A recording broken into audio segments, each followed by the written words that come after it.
Bonjour à tous, c'est Alan Arsman. Comme jadis annoncé, nous produisons aujourd'hui une vidéo sur le thème du massacre des innocents, non celui du Nouveau Testament, mais celui de l'Ancien Testament, auquel le second fait écho. Nous allons donc parler ensemble du meurtre des enfants premiers-nés commandités par le pharaon au temps de la naissance du personnage de Moïse. Massacre dont nous prétendons pouvoir affirmer la probable historicité.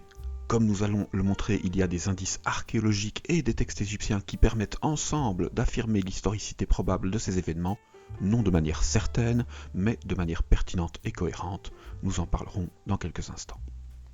Alors, vous le savez probablement, cette tuerie pose un large problème d'acceptation collective. Pour tous ceux qui accordent crédit au récit biblique, ce massacre est évidemment considéré comme authentique. Il est un moment fort de l'épopée mosaïque, un moment fondateur, imposant aux spécificités de son principal personnage. C'est parce que ce massacre eut jadis lieu que le personnage de Moïse, perçu comme un véritable miraculé, se retrouva en cette situation particulière, se développant dans la cour de ses futurs ennemis et devenant de ce fait l'intermédiaire des médiations et révoltes qui suivront. Une bonne part de la crédibilité intratextuelle du récit biblique de l'Exode tient donc en l'existence de cet événement fondateur. Les tenants de la Bible s'y accrochent donc farouchement. Pour eux, ce massacre a bel et bien existé. Mais telle n'est évidemment pas l'opinion de tous. Depuis 2 siècles que l'égyptologie connaît son plein essor, un nombre croissant d'individus contredit ces interprétations bibliques, dénigrant l'historicité de ces passages, non sans raison. Depuis Champollion, nous traduisons les hiéroglyphes. Nous avons à ce jour traduit plusieurs millions de textes égyptiens, or en ces textes, il n'y a aucun écho d'aucun massacre de ce type en aucune dynastie égyptienne connue, aucune. Les mœurs et croyances des Égyptiens de l'Antiquité semblent effectivement rendre totalement impossible qu'un tel acte fût un jour commis par eux. Les Égyptiens adoraient les enfants. Au travers de leurs croyances religieuses les plus profondes, ils divinisaient les enfants. Ils sont le premier peuple de l'histoire à avoir exprimé les comportements que l'on associe aujourd'hui au culte de l'enfant roi. Ces comportements de protection et d'adoration des enfants, aujourd'hui devenus largement universels. Daddy, I want another pony. Les égyptologues n'en démordent donc pas eux non plus. En plus de n'être référés en aucun texte, les croyances et mentalités des anciens Égyptiens rendent totalement absurde l'existence d'un tel massacre commis par eux. Voici donc la situation. 2 clans qui campent tous deux sur leur position depuis plus d'1 siècle maintenant. Or, selon nous, cette bataille n'a pas lieu d'être. Croyants et scientifiques pourraient tous deux avoir raison. En fait, nous faisons tous mentalement et quasiment systématiquement la même erreur. Nous suivons la même ancienne tradition de pensées erratiques. Nous considérons tous que le pharaon au pouvoir en ces temps bibliques était un Égyptien, alors que ce n'est pas écrit dans le texte biblique. Or, si le pharaon au pouvoir n'est pas égyptien, ces 2 ensembles peuvent parfaitement être exacts en même temps, sans qu'il y ait de contradiction. Donc rappelons-le, dans la Bible, le pharaon n'est jamais nommé, pas une seule fois, d'où évidemment qu'il y ait eu tant de spéculations sur le sujet. L'Égypte était jadis perçue comme un pays éternel aux traditions immuables, un pays où rien jamais ne change. Faute de précision, nous avons donc jadis pris la commune habitude de parler de ces épisodes bibliques en considérant un pharaon arbitraire ou indéfini, pharaon qui était forcément toujours spontanément considéré comme étant égyptien, puisque l'histoire se passe en cette Égypte éternelle. Mais nous savons aujourd'hui que ces anciennes considérations sont bel et bien complètement fausses. Ce sont des énormes simplifications. Comme partout ailleurs, il y eut des milliers de rebondissements en l'histoire de ce pays. L'Égypte, c'est un fait, ne fut pas toujours contrôlée par les Égyptiens. Il y eut des périodes de domination étrangère, nubienne, Hyksos, perse, grecque, romaine. À plus de 20 reprises, l'Égypte fut concrètement contrôlée par des factions étrangères dont les rois s'imposèrent comme pharaons et furent nommés comme tels. Il est donc parfaitement possible que ce pharaon biblique ne fut pas un Égyptien. Or, du fait de ces traditions erratiques, nous continuons tous à prétendre en le caractère égyptien de ce monarque sans aucun argument. Dans la Bible, il n'est à aucun moment affirmé que ce pharaon était égyptien, il est seulement dit qu'il est roi d'Égypte, mais pas qu'il est égyptien.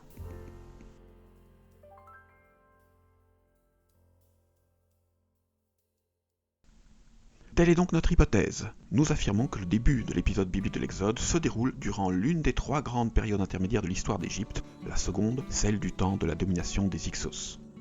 Si vous suivez notre chaîne, vous le savez, nous avons déjà souligné plusieurs preuves de ce positionnement temporel global, nous en montrerons plusieurs autres encore. Précisons toutefois notre hypothèse dans le cas précis de ce massacre d'enfants. Selon nous, ce massacre eut lieu sous le règne du pharaon Apopis, 5e des pharaons de cette dynastie Hyksos, durant la 15e dynastie donc. Nous le positionnons aux alentours de l'an 1560 avant Jésus-Christ, approximativement au milieu du règne de ce pharaon. Ce pharaon Apopis n'est pas un Égyptien, il fait partie de la minorité dominante du groupe Hyksos. C'est pas faux. Alors, qui sont les Hyksos ? C'est un groupe multiethnique qui a progressivement pris le contrôle de l'Égypte à partir de la fin du XVIIIe siècle avant notre ère. Ce groupe était constitué d'une faction dominante qui n'était jadis pas assez nombreuse que pour tenir l'Égypte à elle seule. Pour parvenir à garder le pays, cette minorité dominante Hyksos s'est donc jadis associée à de nombreux autres groupes étrangers, les groupes alors présents dans le pays, mais aussi d'autres groupes qu'ils ont sciemment fait entrer en Égypte afin de pouvoir se grouper avec eux contre les Égyptiens. C'est cette alliance multiethnique qui fut nommée par les Égyptiens comme les Eka Kassout, les Hyksos, les princes des pays étrangers. Parmi les groupes fusionnés en cette neuve identité culturelle Hyksos, il y avait notamment des Hourites, des Crétois, des Amorites, quelques Égyptiens corrompus entre guillemets, et surtout beaucoup de Cananéens. L'immense majorité de ces groupes invités étant alors issus de la proche région de Canaan. Alors on ignore de quelle origine était la faction dominante au sein du groupe Hyksos, sur ce point il y a encore débat. Ce que l'on sait par contre, c'est que pour tenir soudés tous ces groupes d'origine distincts, cette minorité dominante Hyksos s'est jadis servie du tissu religieux relativement commun de ces différents groupes à majorité sémite, à savoir que toutes ces factions vénéraient alors le dieu Baal, chacune sous des noms et des formes culturelles légèrement différentes. Baal était alors nommé Teshoup par les parties hittites et ourites de cette alliance, était nommé Baal par les parties cananéennes et amorites de cette alliance, mais comme ils sont alors tous en Égypte et qu'il y a quelques Égyptiens parmi eux, ce dieu est aussi régulièrement nommé Soutek, c'est-à-dire Seth, dieu Seth qui, rappelons-le, est le même dieu que le dieu Baal des Cananéens. Leurs noms hiéroglyphiques sont identiques, ce sont juste les facettes culturelles égyptiennes et cananéennes de la même entité. Les Hyksos ont donc jadis fédéré tous ces groupes en une unique neuve entité culturelle, puissamment liée en ce syncrétisme religieux autour du culte de Baal, ce qui leur permit, jadis, de préserver leur unité malgré leur diversité culturelle. Et cela permit à la faction dominante à l'origine de ces mouvements de se maintenir au pouvoir en ce grand pays, malgré leur faiblesse numéraire, dérisoire en face du nombre des Égyptiens. Et le pharaon Apopi fut bel et bien le chantre historique de ce syncrétisme religieux. Apopi adorait lui-même le dieu Baal, le dieu Seth des Égyptiens donc. Il était un fanatique de ce culte, il ne vénérait plus aucun autre dieu si ce n'est Soutek. Apopi s'identifiait même personnellement à ce dieu Seth, puisque, comme la plupart des pharaons, il prétendait être l'incarnation terrestre du dieu lui ayant conféré cette royauté, dieu qui était bien le dieu Baal dans son cas. Le nom de règne de ce pharaon, Apopi, est d'ailleurs le nom égyptien du mythologique serpent Apopi qui, en ces hautes époques, était encore perçu comme une incarnation du dieu Seth. Lorsque l'on parle de la période Hyksos, nous parlons donc bien d'une période tout à fait historique, où le culte de Baal a très concrètement régné sur l'Égypte. Or l'histoire est formelle. Dans la haute antiquité, ce culte exigeait bel et bien de ses adeptes qu'ils lui sacrifient tous leur premier enfant. Telle était la loi la plus sacrée de ce vieux culte. Le massacre des innocents, c'est donc simplement cela. C'est un rite religieux très commun dans la haute antiquité. Un rite qui, du fait d'accidents historiques relativement ponctuels, s'est à un moment imposé en ce vieux pays égyptien, alors contrôlé par des peuples étrangers vénérant ce culte. C'est un sacrifice religieux. Le massacre des innocents, c'est le moment où, dans l'histoire d'Égypte, ce pays fut soumis à une dominance religieuse du culte de Baal. Et il y a encore aujourd'hui, en nos Bibles, des dizaines d'éléments qui prouvent que tel fut bien le réel contexte de cet épisode.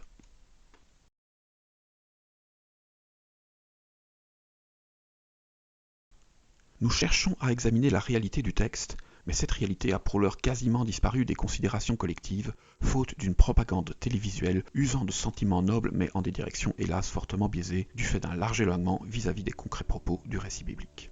Nous avons tous vu, à la télévision, dans les péplums et les dessins animés, de vilains Égyptiens très méchants et très cruels, qui passent de maison en maison, frappant les femmes et massacrant un à un tous les bébés des Hébreux. C'est ce que l'on nous a montré. Depuis que nous sommes enfants, ce genre d'image forte nous est montré en total désaccord avec les mots du texte, puisque rien de tel n'a jamais été marqué dans nos Bibles, jamais. Lisez le texte, il n'y a aucun soldat qui soit décrit lors de l'affirmation de cet ordre pharaonique. Aucun, tous nos films sont faux, tous nos tableaux sont tronqués, il n'y a jamais eu aucun soldat dans cette histoire. Mais comme nous avons tous vu ces soldats, en images, à la télévision, longtemps même avant d'être capables de lire de tels textes, nous finissons tous par projeter nous-mêmes ces images sur le récit lorsque nous le lisons finalement, beaucoup plus tard. Nous rajoutons tous inconsciemment ces acquis éducatifs aux informations de notre lecture et perpétuons ensuite ces déformations qui durent depuis très longtemps. Il nous faut donc ici mettre à bas ces biais et revenir à la concrète réalité des mots du récit. Dans la Bible, il n'y a à ce moment-là aucun soldat, et donc aucun enfant tué par ces soldats qui, faute d'exister, ne peuvent forcément pas être égyptiens. L'ordre d'exécution des enfants émane bien d'un pharaon, oui, cela s'est écrit, mais ce pharaon n'est jamais affirmé égyptien et à aucun moment il n'envoie le moindre soldat.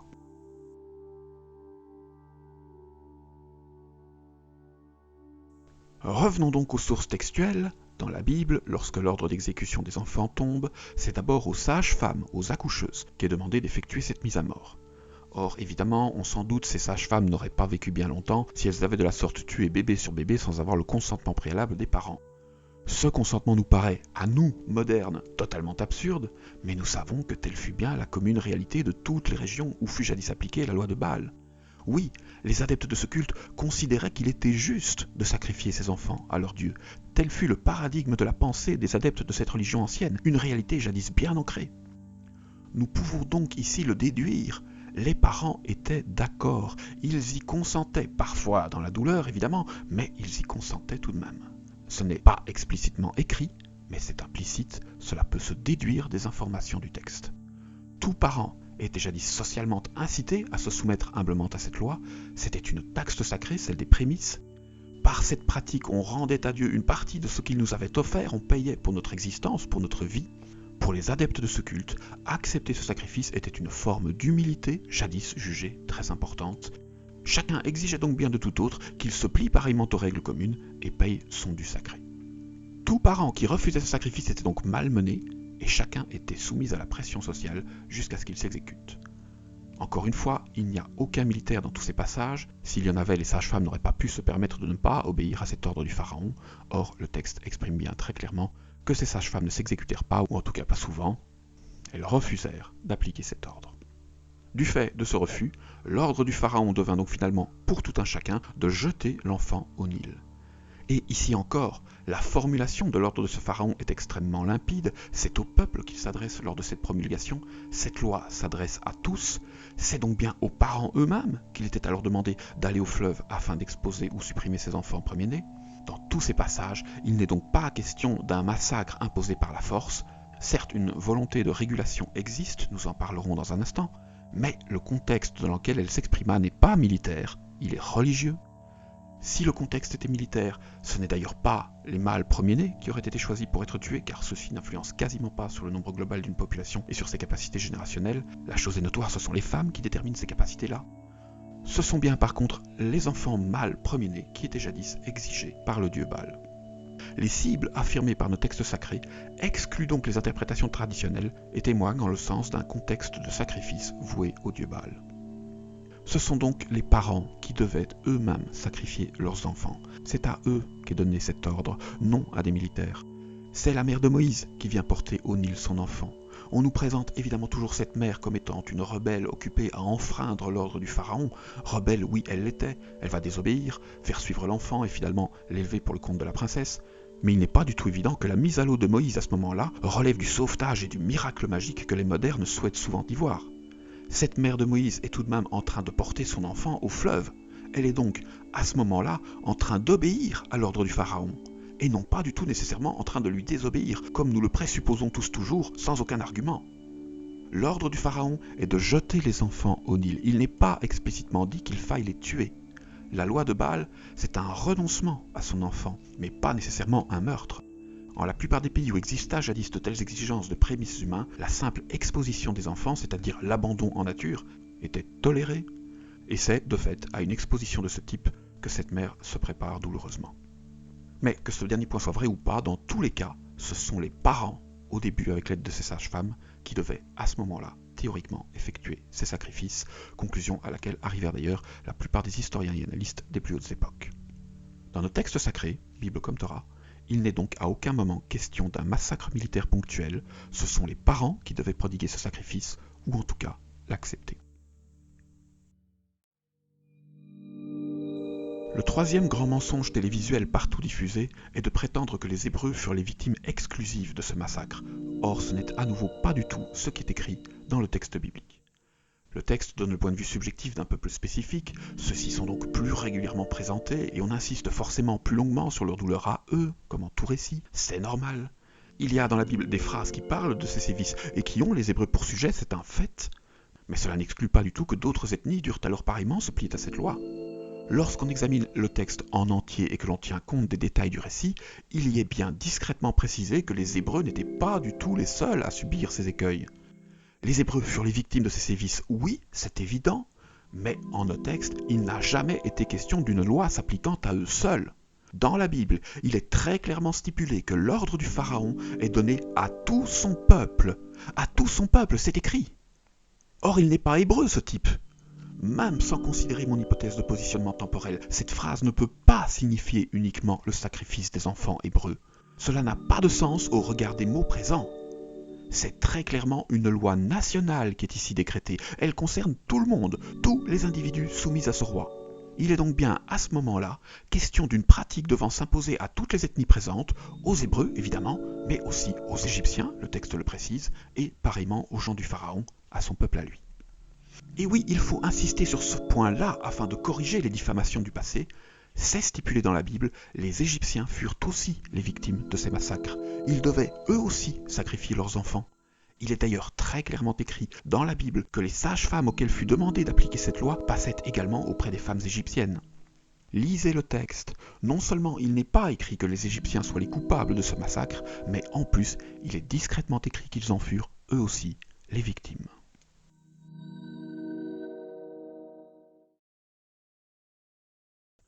De ces trois corrections que nous venons d'amener, nous pouvons donc conclure en l'absence de pertinence du massacre affirmé par nos traditions et nos productions cinématographiques. Ce massacre-là n'a jamais existé, il n'est pas historique. C'est bien un rite religieux qui est alors mis en place, et ce rite religieux concernait bien tout le monde, les Hébreux, tout comme les Égyptiens ou tout autre peuple éventuellement présent dans le pays.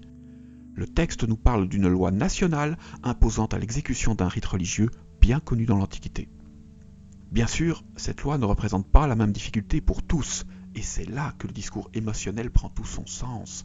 Les sentiments humains qu'il véhicule sont, eux, authentiques.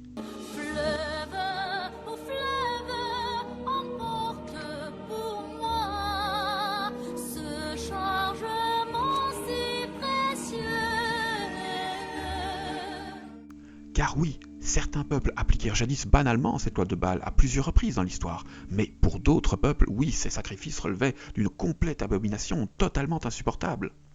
En fait, ceux qui édictent cette loi la pratiquent très probablement eux aussi, mais pour eux ce n'est pas nouveau, c'est normal. Ceux-là n'exprimèrent donc pas pareillement leurs plaintes. Les Cananéens, Hourites et autres Hyksos sont tous des adeptes du dieu Baal, ils pratiquaient vraisemblablement tous ces rites depuis très longtemps. Ce qui est différent, ce qui change à ce moment-là, c'est que cet acte religieux, ordinairement réservé à une élite et ordinairement choisi par chacun, était en train de devenir une loi nationale imposée à tous, ce qui est évidemment abominable, autant d'un point de vue vital que d'un point de vue libertaire. C'est donc en toute logique que le récit nous présente ensuite non la plainte de tous, mais la plainte spécifique du groupe qu'il suit, groupe pour lequel cette action relève d'un changement. S'il faut en croire les traditions de nos textes, les Hébreux avaient déjà abandonné et condamné ces pratiques, au temps d'Abraham notamment. Pour eux, tout comme pour les Égyptiens du pays, cette pratique relevait donc bien d'une neuve imposition jugée abominable, une imposition qu'il leur fut évidemment très difficile d'accepter.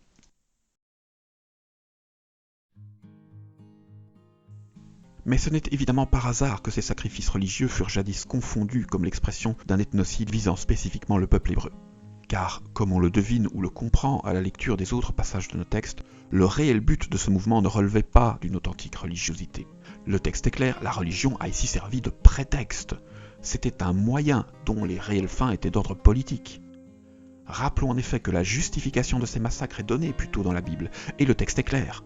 Le pharaon au pouvoir ne décide de cette loi que dans un seul but, diminuer le nombre des Israélites, alors redevenus trop nombreux à leurs yeux. Si l'expression de cette loi n'avait donc en soi rien d'un massacre militaire, c'est un rite religieux ancien, nous découvrons par contre que le motif politique qu'il a suscité a bien, lui, des raisons ségrégationnistes à but de contrôle de population. Mais cette phrase est aussi l'une de celles qui donne la meilleure preuve de l'exactitude du positionnement temporel que nous proposons.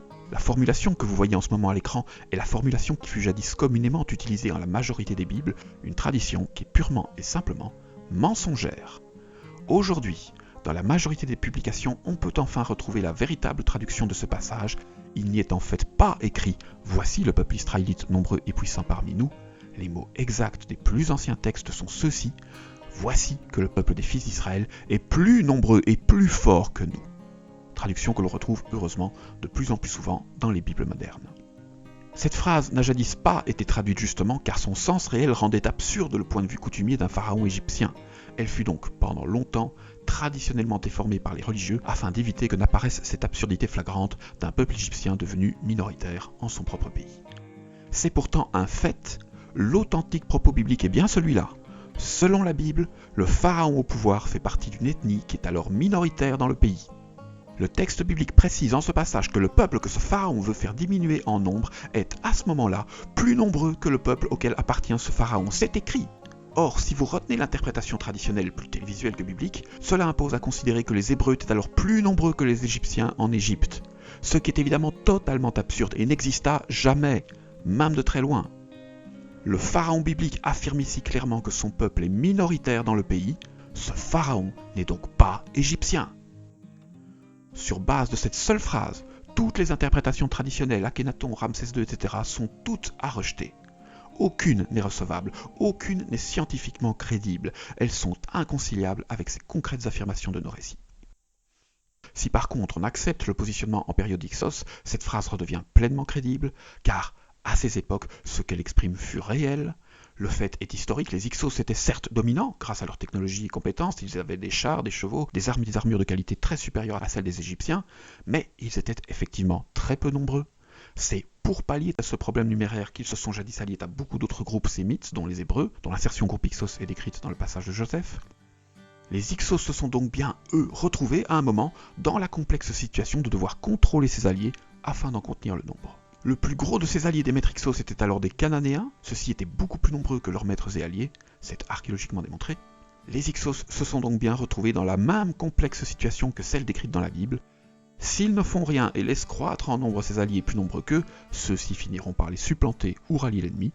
Il leur faut donc en réduire le nombre, mais ils ne peuvent évidemment pas effectuer cette régulation par voie de violence directe, sans quoi ils perdraient évidemment ses alliés, alors totalement nécessaires à leur contrôle du pays. Il leur fallut donc, oui, user de subtilités politiques pour parvenir à leur fin, et le texte biblique nous permet ici de comprendre ces subtilités. Les Hyksos ont jadis fait mine de concéder du terrain sur le plan religieux à leurs alliés cananéens. Ils vont permettre à ces alliés d'imposer à toute l'Égypte les pratiques religieuses qui sont alors les leurs, sachant très bien que ces pratiques religieuses comportaient encore, à ces époques, le sacrifice des enfants premiers-nés, pour tous et non seulement au sein d'une élite, comme c'était ordinairement le cas dans les autres groupes Hyksos. De la sorte, la minorité dominante des Hyksos gagne sur tous les plans. Ils prétendent concéder du terrain aux Cananéens, se les alliant donc plus fortement, tout en diminuant le nombre dangereusement croissant de ses alliés. Tel était du moins ce qu'ils espéraient. Concrètement, cela ne marcha pas, et une fois encore, c'est logique. Il n'y a que les enfants mâles qui étaient sacrifiés. Or, ce n'est pas le nombre des mâles qui détermine la capacité de reproduction d'une population, c'est le nombre d'individus féminins, et ce n'est évidemment pas non plus le nombre d'individus sacrifiés qui détermine une population, c'est le nombre d'enfants qui survivent. Il y avait donc plusieurs erreurs en cette considération, il est donc normal qu'elle échoue, et ils ont quand même tenté le coup. Sous l'impulsion religieuse des Cananéens, groupe numériquement dominant au sein des Hyksos, le sacrifice d'enfants premiers-nés va donc à ce moment-là devenir une loi nationale en Égypte, une loi imposée à tous, aux grandes dames des autres ethnies alors soumises au pharaon Hyksos, dont les Égyptiens et le groupe hébreu.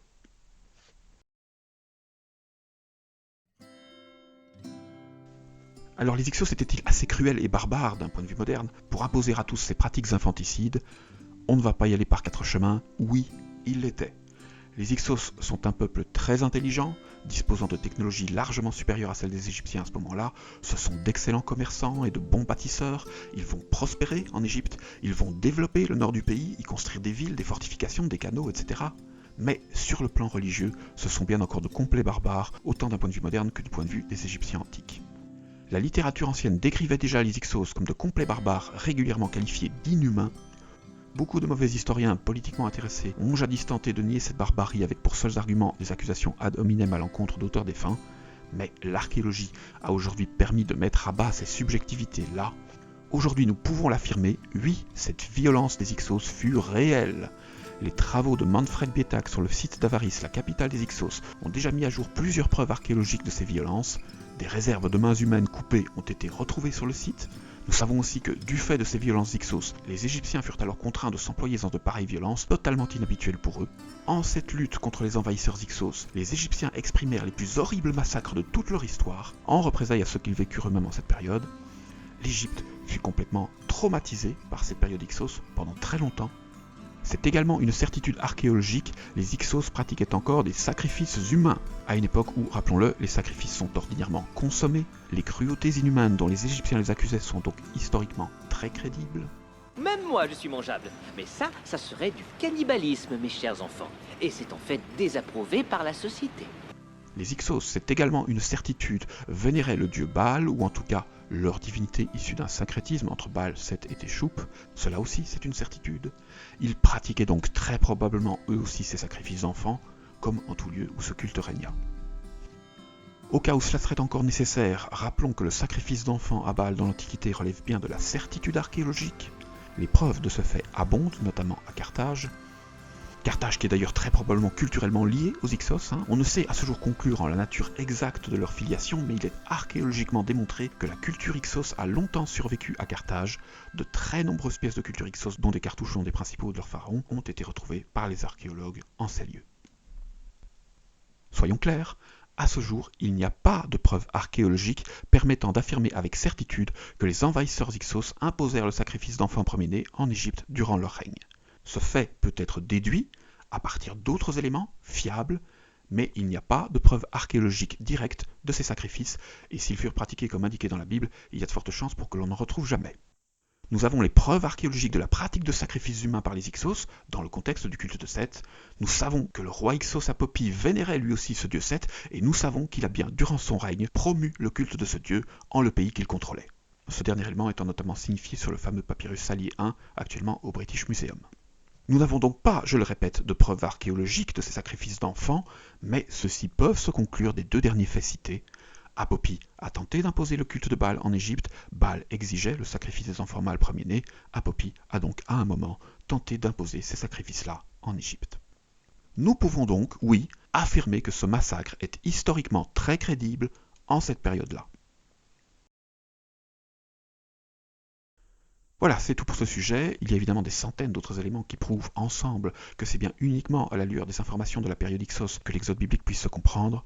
L'un de ces arguments étant évidemment que cette période Hyksos se solde par un exode massif de centaines de milliers de Sémites quittant l'Égypte pour Canaan, un exode qui, sous ce nom Hyksos, est paradoxalement totalement historique et admis par tous. C'est notamment à la relecture historiographique de tous ces passages que nous vous invitons dans nos livres, une lecture certes un peu ardue et copieuse, mais une lecture qui permettra potentiellement à chacun d'atteindre à la compréhension de quelques des plus anciens et importants fondements de l'histoire de nos civilisations. Je rappelle toutefois une fois encore que je ne suis pas historien, je suis de formation scientifique mais en d'autres disciplines. Mes compétences en ce domaine relèvent notamment des spécificités de mon développement cognitif et du surentraînement qu'il imposa en certaines périodes de ma vie. Si donc vous ne lisez que des textes étiquetés de labels universitaires, n'achetez pas mes livres. Ils sont partout référencés et sourcés, mais ils ne sont pas le fruit d'un esprit universitaire ayant suivi un parcours académique, ce qui impose à d'évidentes faiblesses en mes travaux, mais aussi à de grandes forces. Ce que je propose en mes livres, c'est un discours critique d'un penseur alternatif en un travail d'auteur libre. Je suis et reste ce que l'on appelait jadis un libre penseur, un esprit indépendant aux pensées débarrassées de tout postulat religieux, philosophique, idéologique ou politique. Si telle pensée vous intéresse vous aussi, alors oui, mes livres pourront probablement vous convenir. Je vous donne en tout cas rendez-vous dans un mois pour la suite de ces travaux, avec peut-être une première vidéo sur le Nouveau Testament et son principal personnage, vu que notre nouveau livre sur le sujet sera probablement achevé et publié sur notre site d'ici quelques semaines. Chercheurs et chercheuses de tous horizons, je vous salue, au revoir.